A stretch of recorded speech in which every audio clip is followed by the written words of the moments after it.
I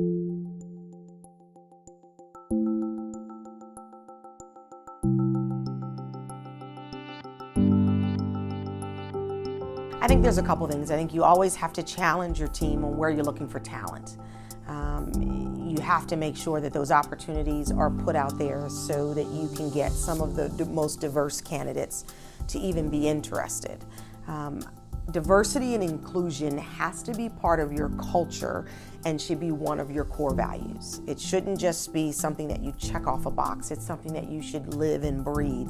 You as a leader should be judged, scored, measured, whatever that is, based on diversity and inclusion in your workplace.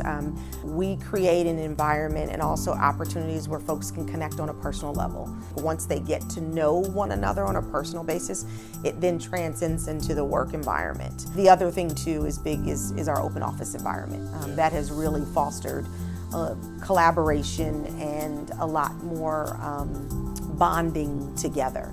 But I think you have to create that. You have to intentionally create those types of opportunities for people to mesh and learn from one another. Well, one essential thing, and as someone who came in as a diverse person myself when I started in the industry, that was not present then, is what I think is critical, has been now and for some time now, is you have to respect and value everyone. The key is respecting everyone regardless of their gender identity or whatever their position may be. And so we've looked at that in our organization, frankly. I like the fact that 75% of our team members are all female. We have a good percentage of candidates and team members from different backgrounds.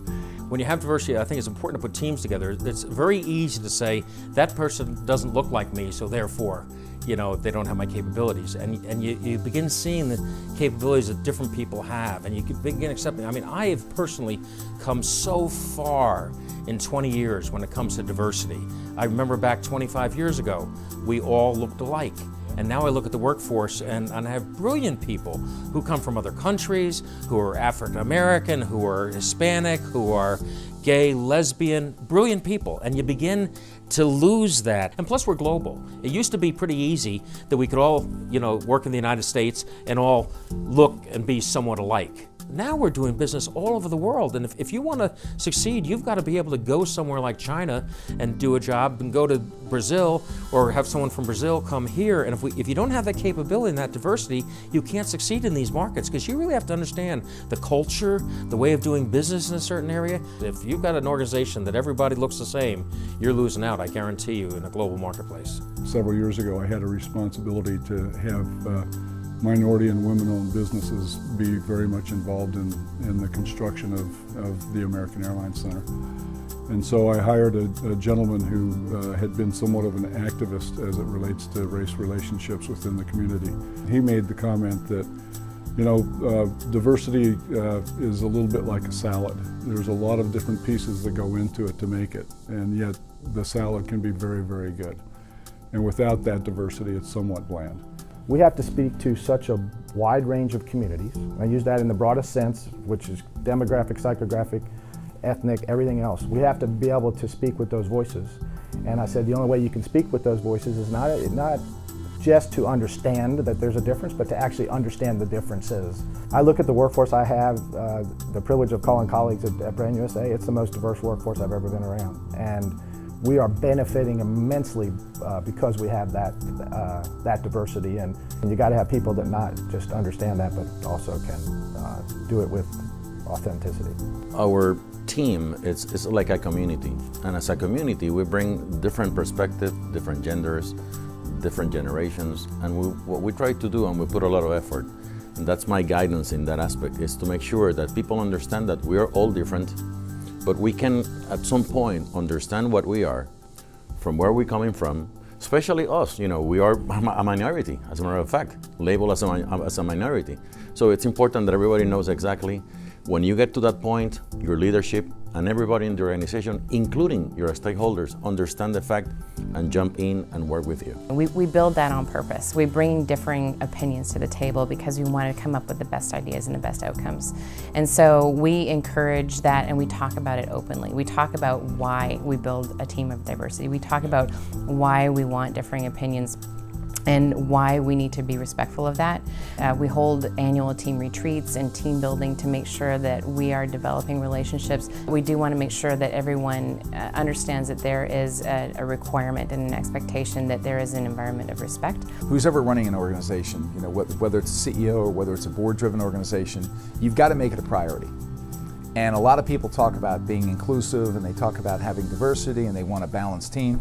But unless it's something that is instilled within the culture, it's instilled within the team, and that communication gets translated down to the people that are doing the hiring, this is where we, as the association for our DMOs, can really become the catalyst for that kind of change. Because we're not anywhere near where we need to be today. Moving from the South, it was always African American and white communities coming together, and that was the perception of diversity. For me, it's more than just that, and representing Washington, D.C., it's various cultures, and making sure that those cultures truly understand the opportunities that exist within the industry. And it's great for us to be able to expose talent and hopefully make sure that there's more diversity in the future. It's the world we live in, and it's the world that we want to live in. So if you're a participating member of planet Earth, this is the story. So to pretend that we're not in that environment is a gigantic mistake.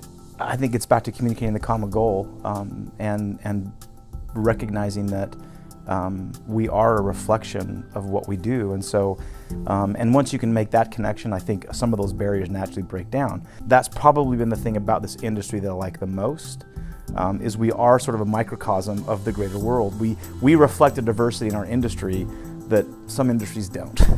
You know, I don't know that we do anything that's particularly creative or unique, but we do understand that we have a very diverse workforce now. I mean, we are the Convention and Visitors Bureau and the Convention Center, and just by that alone, we've got a lot of different types of employees. We have everything from trade unions to housekeepers to sales executives and public relations executives.